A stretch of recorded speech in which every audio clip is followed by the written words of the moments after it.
Professora Aline Niemeyer, veja que o tema é parapsiquismo na infância. Então, me diga, professora, o que é parapsiquismo nessa fase preliminar, professora? Então, Luiz e ouvintes, o parapsiquismo é uma qualidade, é um atributo que todos nós temos, é um atributo, uma qualidade natural. Todos nós nascemos com parapsiquismo.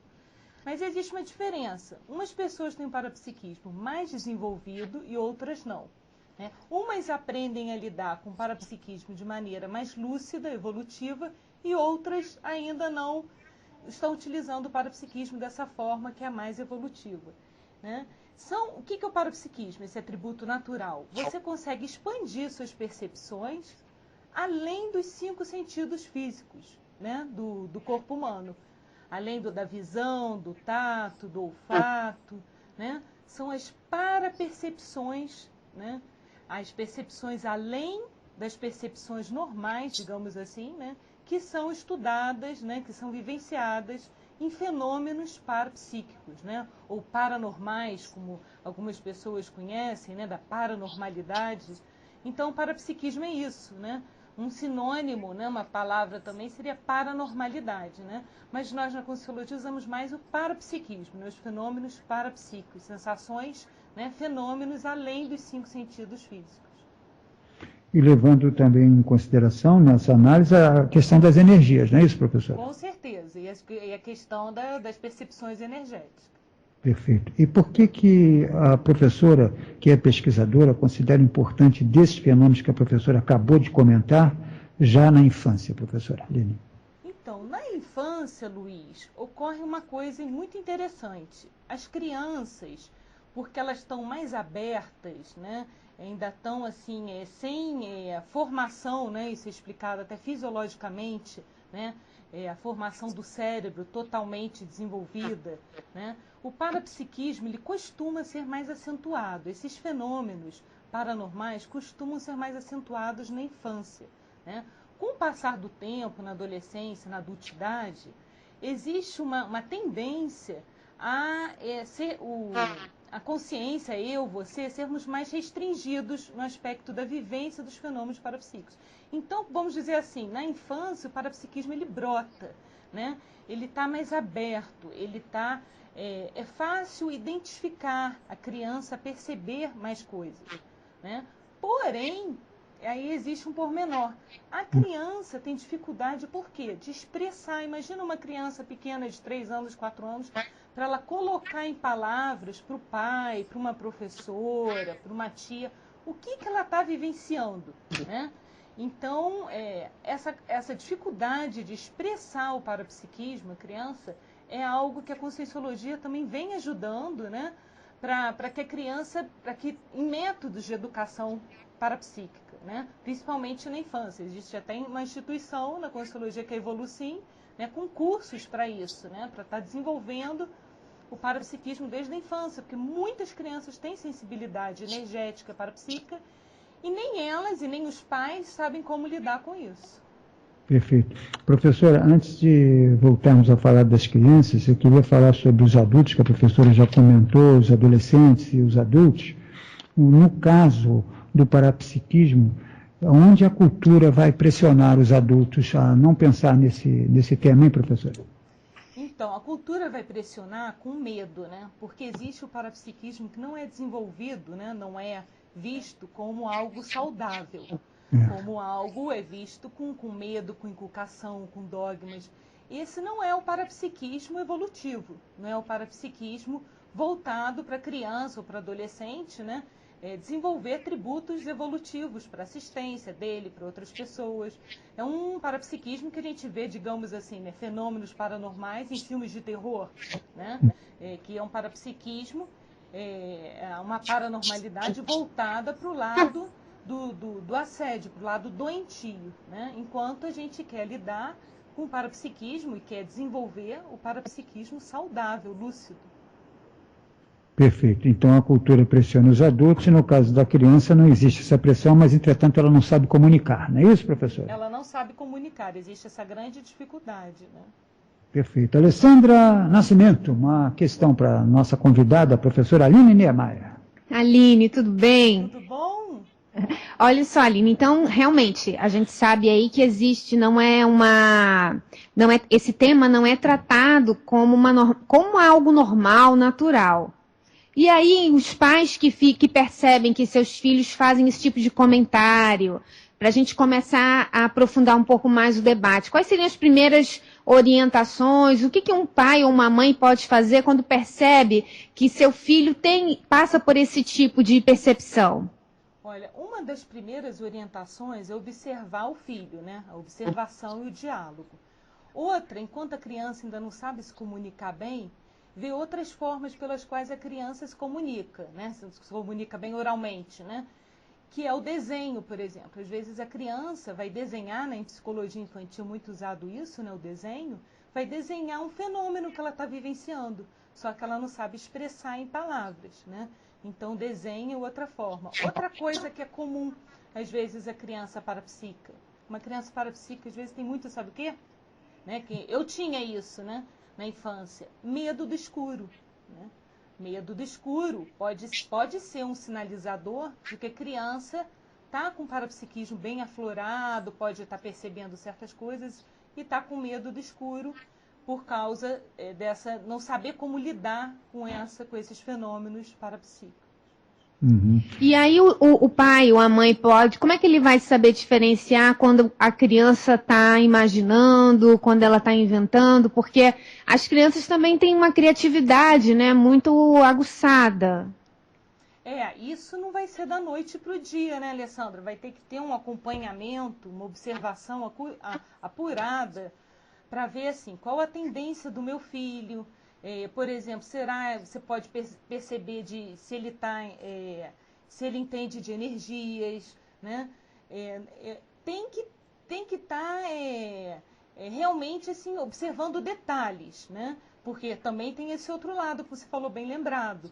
A criança pode inventar história, né? Será que é um amiguinho invisível mesmo que ela está vendo ou será que ela está inventando, né? Alguém fruto da imaginação dela? Então, assim, não é da noite para o dia, vai ter que ter um acompanhamento, né?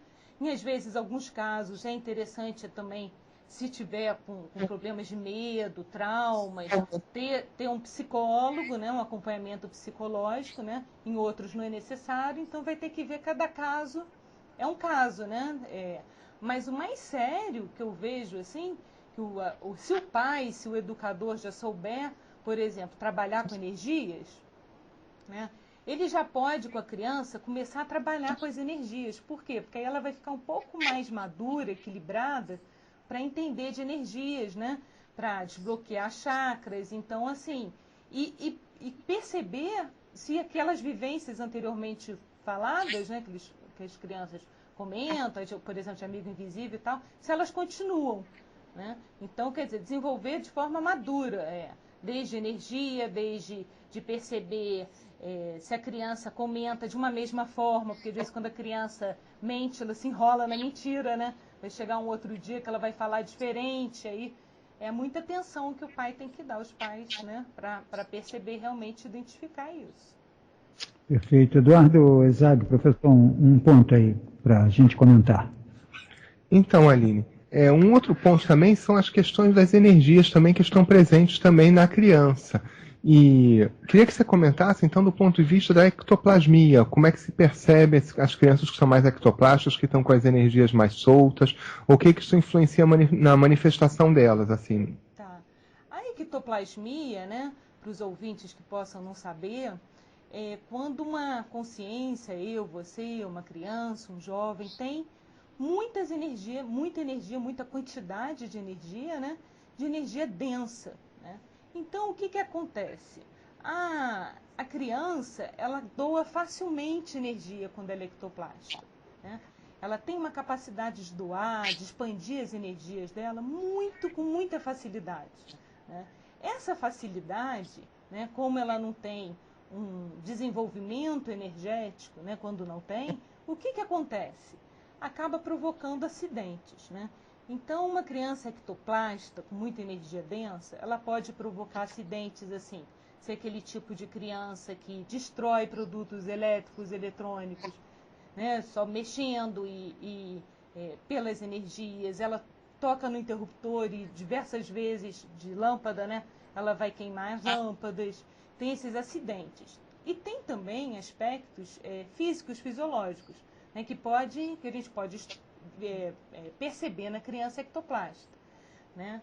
Tem algumas crianças ectoplastas que têm muito bocejo. Então, nossa, meu filho está bocejando direto, mas não está com tanto sono, ele não dormiu mal a última noite, né? Ou então ele está tendo uns suores, está tendo umas coceiras, está tendo uns enjoos a gente tem que descartar, né? Se é físico, comeu alguma coisa diferente, mas está tendo uns enjoos frequentes, mas que não tem razão física, né? Está tendo dores de cabeça sem causa aparente, está tendo coceira, está tendo bocejos, como eu falei, também tem zumbidos, né, no ouvido.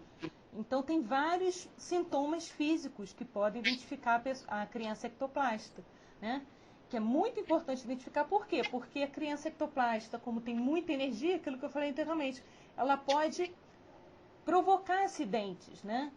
Desde de ser aquela criança estabanada, que quebra tudo, que queima lâmpada, né?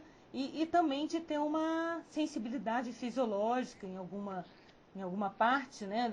Como eu falei, zumbido, dor de cabeça e tal, aí teria que diagnosticar no corpo físico, né? Então, ver essa frequência também, observar. Os pais aí terem essa atenção quanto a isso, né? Muito bem, nós vamos para o primeiro intervalo. Daqui a pouquinho a sequência do painel essa noite, Parapsiquismo na Infância. Quando a professora fala que a criança desenha, a professora pode falar de alguma experiência, testemunhou algum tipo de desenho, e queria que a professora comentasse também sobre quando a criança fala que está vendo o vovô que já dessomou, ou um tio. Como é que é essa experiência, hein, professora Aline? Eu já testemunhei experiência, assim, de criança que vê uma consciência extrafísica, né? Digamos assim, no caso, uma avó que já dessomou, já descartou o corpo físico, né? Já faleceu. Uhum. E ela não tinha conhecido a avó, né? E aí ela fala das características físicas da avó e os pais, né, comprovam, né, mostram a foto para a menina e a menina chega e fala assim, nossa, foi essa mesmo que eu vi. Antes de falar que é a avó, né, eles mostram a foto para a menina e os pais conseguem comprovar que foi a mesma consciência que ela viu, né, como consciência, espírito, né, que era a avó dela, né, que viu na casa. Né? Então, assim, é muito comum, às vezes, a criança conseguir ter esse fenômeno, né, da clarividência, ver consciências extrafísicas, né, pessoas que já faleceram. Né? Esse eu já presenciei também. Eu presenciei uma vez com a minha sobrinha, né, que hoje é uma adolescente também. Quando eu comecei a estudar projeciologia, conscienciologia, a Amanda, fez um desenho para mim, aí falou assim, tia, isso daqui é de presente para você, né? E ela fez um desenho de um bonequinho deitado numa cama com um cordão de prata e o outro bonequinho acima, né? Um coração com um cordão de prata, né? Um cordão de energia ligando os corpos, né? E outro coração. Então, quer dizer, ela entrou no holopensene, né, no conjunto de pensamentos, sentimentos, energias da ciência, da projeciologia, que estuda experiência fora do corpo, e fez um desenho mostrando a projeção, né, o desdobramento, né, a experiência fora do corpo, e me entregou, né, porque eu estava lendo muitos livros na época disso, e ela, com 4 anos de idade, fez esse desenho e me deu. Então, assim, a criança também se comunica muito por desenho, né? Como se tivesse assim, ó, estou sintonizado, estou percebendo o que você está estudando, né? É um outro fenômeno parapsíquico também. Uhum. Agora, Bem professor, interessante. sem dúvida. Professora Aline, um outro cenário, um outro exemplo, é a criança que ela conversa com esse amiguinho invisível. Então, nós temos aqui que ela desenha e a mãe deve prestar atenção nisso. Mas algumas crianças, têm verdadeiros diálogos com esses amiguinhos. Eles conversam como se estivesse, de fato, ali, fisicamente, uma outra criança. E, às vezes, quando perguntado, com quem você está falando? Eles conseguem descrever e dão nomes, inclusive, desses amiguinhos. Eu estou falando com o Fernandinho, estou falando com o Ricardinho. Pela nossa observação de alguns casos, eu não sou especialista, mas você às vezes a mãe, por conta da cultura que você já comentou, diz, menino, deixa isso para lá, procura não conversar com a criança. Evidente que essa criança pode estar num processo de imaginação, já comentamos isso. Mas que postura a mãe deve ter nesse caso específico, quando vê o filho falando aparentemente sozinho, nesse caso, hein, professora Aline? O ideal é que a mãe participe dessa conversa. Né? Tente, então eu vou sentar também para conversar com seu amigo invisível, ver o que eu percebo, que ela dê um voto de confiança a princípio pro filho, né?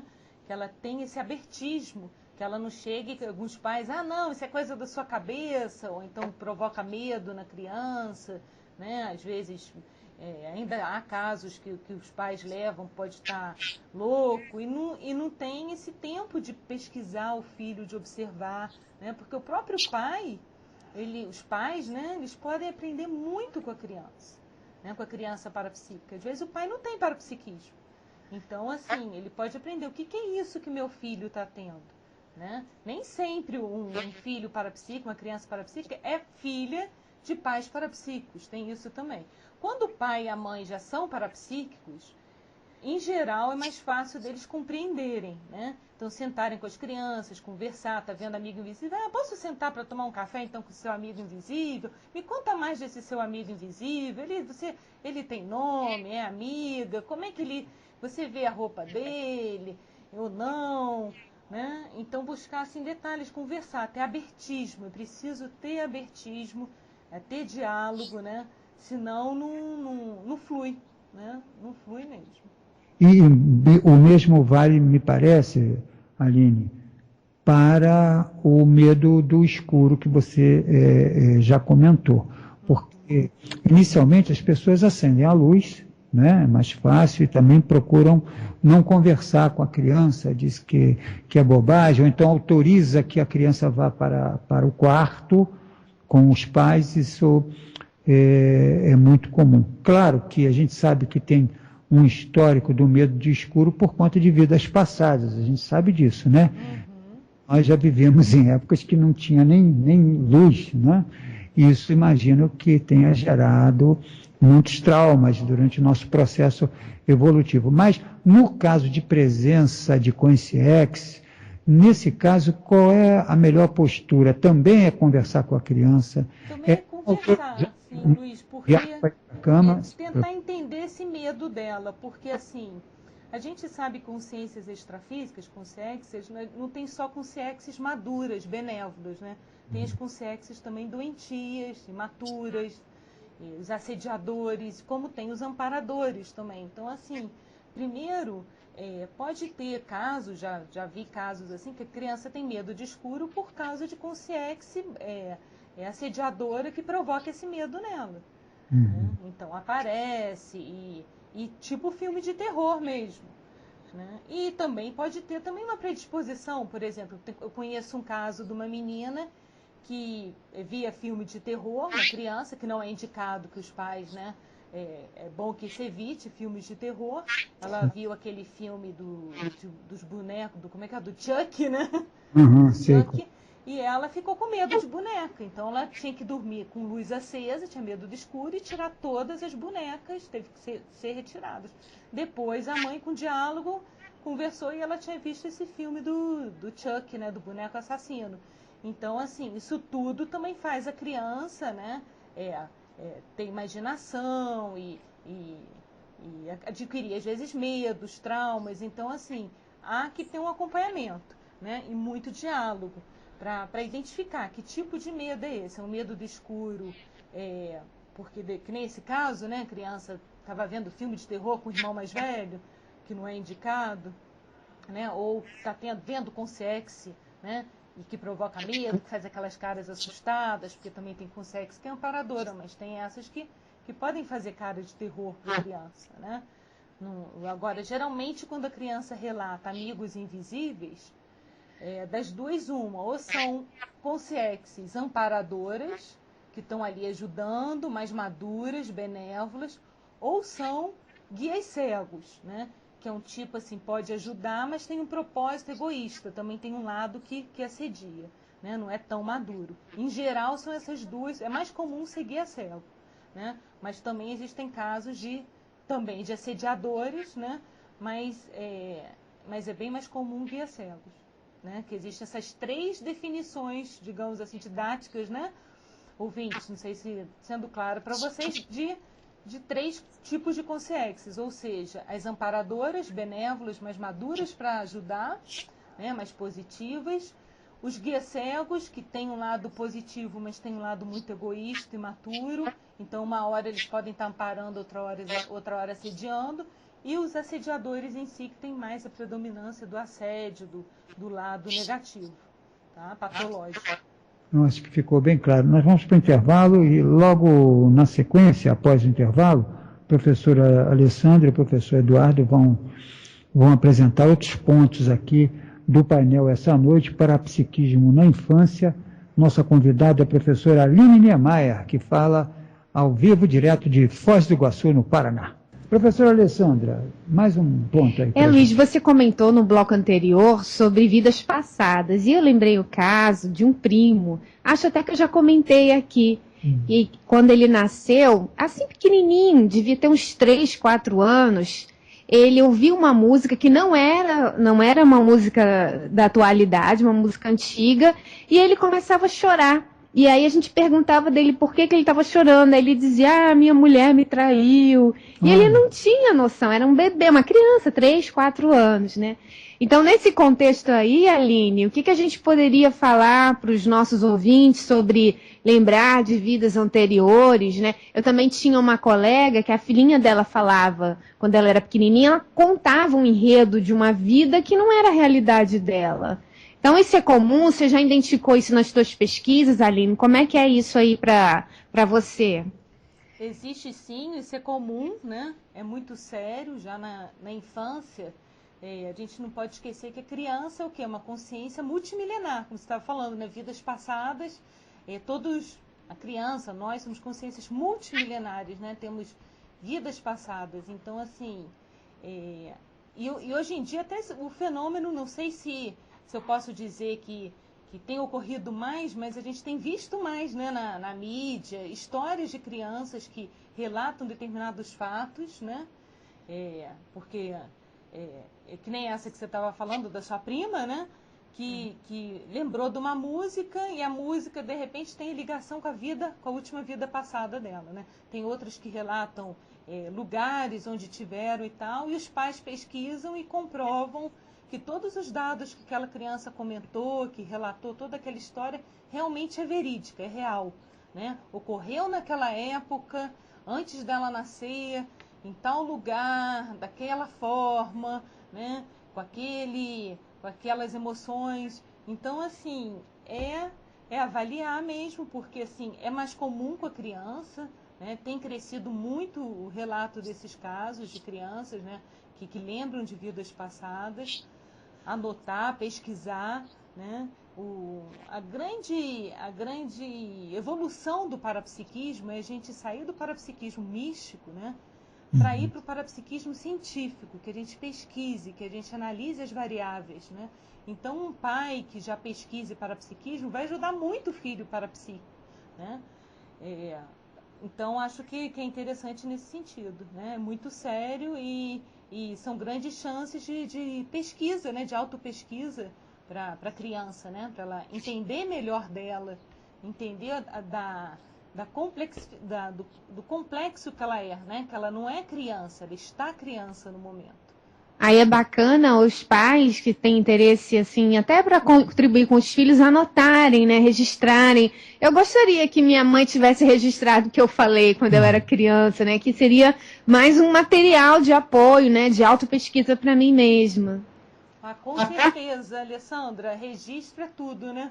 Porque aí você fica com o inventário das coisas que ocorreram com você. E às vezes lá na frente você vai juntar uma informação com outra e você vai entender o porquê daquilo, né? Nem sempre, às vezes, só na infância. Mas hoje não tem coisas que a gente compreende, que a gente vivenciou na infância e que lembra e que compreende hoje, né? Então é bem bacana esse aspecto, assim, muito importante do registro. Lembrado, foi bem lembrado. Sem dúvida. Eduardo, por favor. Então, Aline, continuando assim nessa linha de raciocínio, que a gente começou a falar do parapsiquismo, vamos falar um pouco sobre os benefícios do parapsiquismo para as crianças, como elas podem se utilizar do parapsiquismo sem ainda conseguir racionalizar tão propriamente como uma pessoa mais velha, mais adulta. Quais seriam esses benefícios? A criança, a princípio parapsíquica, né, os benefícios, ela em geral ela é mais esperta, ela é mais viva, mais inteligente, ela pega certas coisas no ar, né?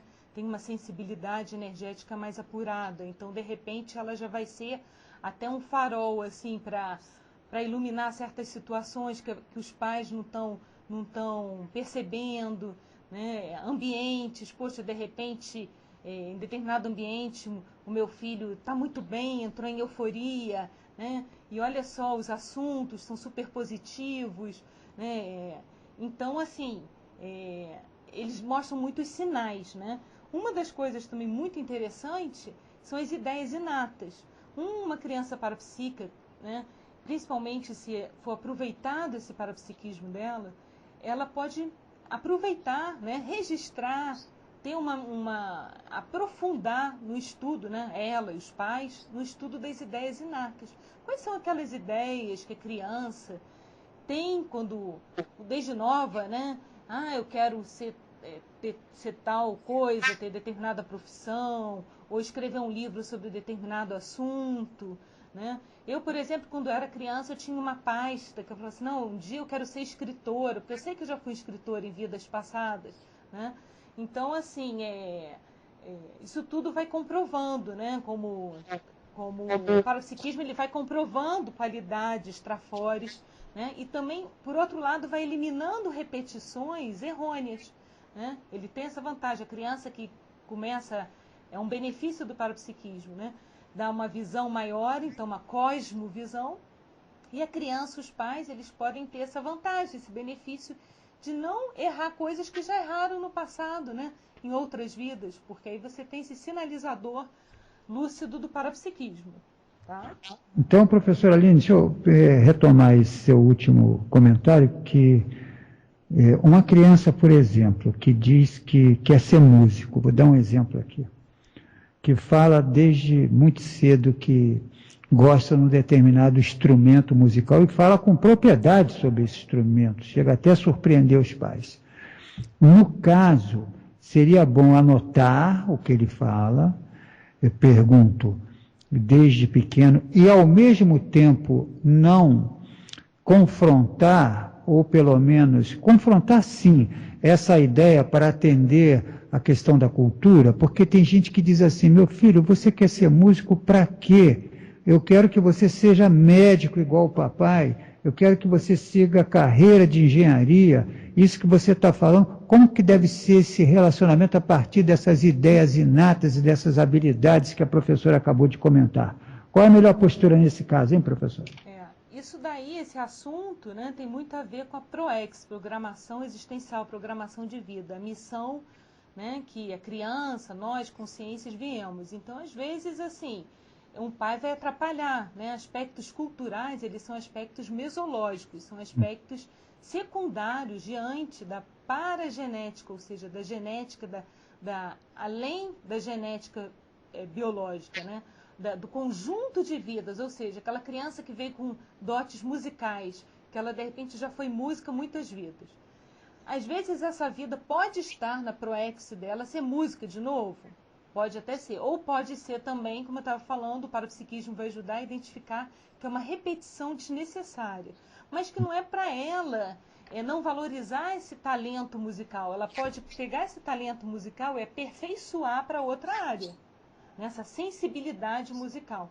Mas não significa que tem gente que tem ProEx de músico, tem gente que tem ProEx na missão de vida de médico, de escritor, né? Mais polivalente, você músico e você médico. Tem médicos, né, que tocam piano e que são médicos. Então, assim, é a questão de avaliar a programação de vida de cada um, né? E a motivação, né? A motivação da criança. Não, eu sou da seguinte opinião, que deve deixar a criança expressar o que ela tem de talentos, né? Sem censurar. E o mais importante é ir anotando, né? Essas ideias, que eles chamam de um talento precoce, né? E anotando que pode favorecer amanhã, quando a criança ficar adulta, como a Alessandra comentou. É legal porque hoje as mães fazem o álbum do filho, andou com tantos anos, foi na escola, perdeu o dentinho, aí vale a pena, teve a ideia junto com isso aí, teve a ideia tal, falou que gostava de determinada profissão, disse que tocaria tal instrumento. É como se fosse uma agenda. É uma né? agenda, é uma agenda. um inventário, né? Muito legal, é uma agenda que promove autoconhecimento, né? Eu acho que, sem dúvida, eu já peguei meu álbum, aquele álbum que tem até cabelo, minha mãe cortou um pedaço do meu cabelo, né? E você vê certos detalhes assim interessantes, desde detalhes que você pode aprofundar quando você começou a falar, quando começou a andar, você era uma criança mais agitada, mais introvertida, né? E até de detalhes do temperamento da criança também pode né, se descobrir muita coisa sobre ela, sem dúvida. Vamos para mais um intervalo, daqui a pouquinho mais um bloco do Painel Tupi aqui na Super Rádio do Brasil. Até já, ouvintes. Professor Eduardo Isaac, mais uma questão aí para nossa convidada Aline Niemeyer. Então, Aline, você estava comentando então que desde a infância você dizia que ia ser escritora, que você tinha essa certeza, que tinha essa ideia. Então, conta aí, já que você escreveu um livro realmente, O Jardim de Alice. Fala um pouco do seu livro, da sua experiência de escrever, como é que foi isso? Então, eu desde nova, né, eu sempre gostei muito de escrever. Foi eu ser alfabetizada, começar a escrever para já escrever cartas, escrever pequenos livros. Então, eu separava uma pasta, que eu coloquei pasta, denominei, né, na época, quando eu era criança, eu mesma fiz, coloquei pasta da escritora e colocava as minhas produções, né, na época, como criança, né, e eu falava, não, um dia ainda quero ser escritora, né? Eu também tinha outras vontades, além de escritora, né? Ser professora, ser médico, mas eu escrever, assim, eu materializava muitas obras, né? Eu tinha muitas ideias, assim, inatas, então eu escrevia. Né? Tem casos bem interessantes, meu avô, eu tenho uma ou outra carta guardada, eu tenho um livro também guardado, uma história, né, curtinha, quando eu tinha 7 anos de idade. Eu me preocupava com a situação política do Brasil na época. Então, na época, eu escrevi uma carta para o FMI. Eu tinha essas coisas, esse senso crítico, né? Perdoar a dívida externa. Eu escrevi uma carta para promover a paz mundial. Né? Eu tinha, assim, essas ideias, assim, inatas. Poxa, uma criança, né, tendo essas preocupações, então, da onde vem, né? É uma coisa, um diferencial. Então, é importante que os pais percebam essas diferenças em cada, né? Um pai, ele costuma perceber isso, às vezes, só de olhar um filho e outro, né? Com certeza, o que um tem de diferente do outro. Então, no caso, assim, a escrita, eu tenho uma certa familiaridade. Eu gosto de escrever, né? E eu gosto de criança também. Eu tenho muita afinidade com o público infantil. E aí eu tive vontade de escrever. Eu sempre, desde que eu entrei na Conscienciologia, eu parei e pensei assim, a gente tem que ter obras para criança, porque estava faltando, e ainda falta, né? É mais difícil, até de certa forma, em algum sentido, você escrever para criança, né? E aí eu já tinha essa ideia inata de que eu tinha que escrever alguma coisa ligada para psiquismo, a Conscienciologia, para criança. Né? E quando foi publicado O Jardim de Alice, eu tive uma euforia, eu percebi, não, isso estava na minha ProEx, na minha missão de vida, é uma né, de metas que eu realizei na minha ProEx e que eu sei que estava, né, um completismo, né, uma meta que eu consegui completar, que foi o Jardim de Alice, para conseguir um pouquinho de informação passar, né, claro que existem muitos outros fenômenos, né, no Jardim de Alice tem uma projeção assistida, um desdobramento, né, mas assim, e muitos aí autores, outras pessoas que também têm isso, né, na programação existencial, que têm a vontade, vão escrever também. Então, o Jardim de Alice, eu me sinto completista nessa obra, mas eu sei que tem muito trabalho ainda pela frente, né? Sem dúvida. Professora Aline, o que vem chamando mais a atenção das crianças no livro Jardim de Alice? O Jardim de Alice, o que vem chamando mais atenção, que eu achei interessante, né, quando as crianças comentam comigo do livro, é a projeção assistida, quando a Alice vai ajudar fora do corpo, junto com o amparador, né, o avô, Otávio, quando a Alice vai ajudar, vai para o hospital fora do corpo para ajudar na recuperação da avó. As crianças chegam e falam assim, aí, você gostou do livro Jardim de Alice? Aí fala assim, gostei, nossa, o Jardim da Alice muito legal. E aí ela foi ajudar a avó, né, no hospital. E aí eu percebo que assim, foi o ponto que chamou mais atenção. Eu fiquei muito feliz com isso, quer dizer, que foi o ponto assistencial do livro. Né, da projeção assistida, ficou muito marcante. E ao meu ver, a interpretação é que as crianças recuperam unidades de lucidez do tipo assim, eu sou criança, mas eu posso fazer assistência. Não é porque eu sou criança que eu não posso fazer assistência. Não, eu sou criança e eu posso fazer assistência. E até para gente mais velha. Eu posso ajudar a minha avó. Né? E eu posso ajudar até de forma diferente. Eu posso vivenciar o fenômeno da projeção lúcida assistida. Né? E estar lá ajudando. E eu posso doar minhas energias, exteriorizar de forma dirigida para minha avó se recuperar, como a Alice fez no hospital.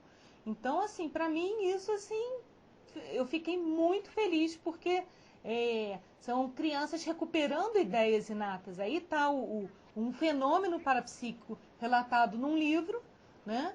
E que ajuda crianças a recuperarem ideias, né? Né? Unidades lúcidas de missões da ProEx delas, de que elas podem fazer assistência, né?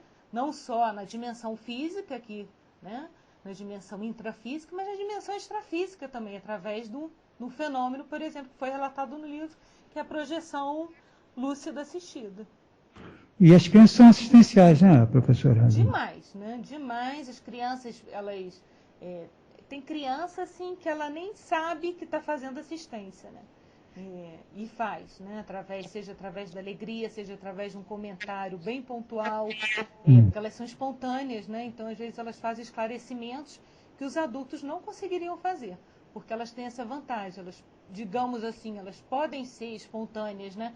Porque depois os adultos, eles perdem essa espontaneidade. E as crianças, elas têm essa, digamos, essa vantagem. Perdem porque culturalmente, né, nem sempre isso é bem visto, né? E as crianças têm essa vantagem que é valioso em termos de assistência, com certeza.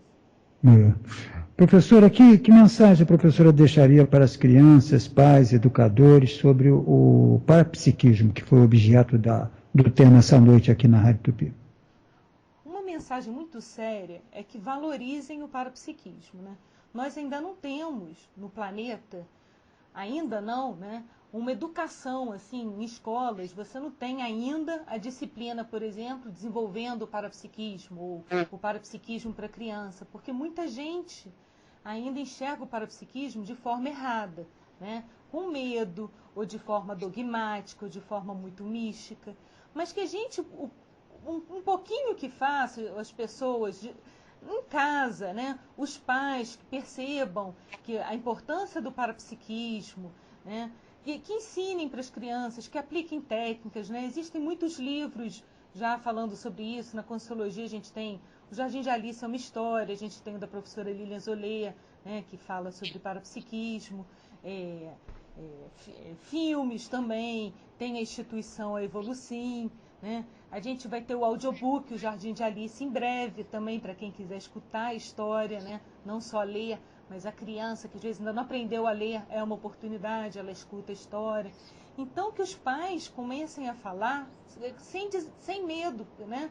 Retire esse que tenham desassombro, que tenham lucidez, né? E valorizem, porque um dia a gente vai chegar na educação parapsíquica, sim, mas é degrau por degrau. Então, nesse momento, a mensagem que eu deixaria é: vamos valorizar o parapsiquismo como instrumento evolutivo muito sério de assistência, né? Ao meu ver, um instrumento mais sério de assistência é o parapsiquismo, porque ele linka, né, a consciência na multidimensionalidade. Então, que nós valorizemos bastante o parapsiquismo como esse instrumento evolutivo aí, da evolução de todas as consciências, crianças, adultos, jovens, adultos, idosos. Tá bom?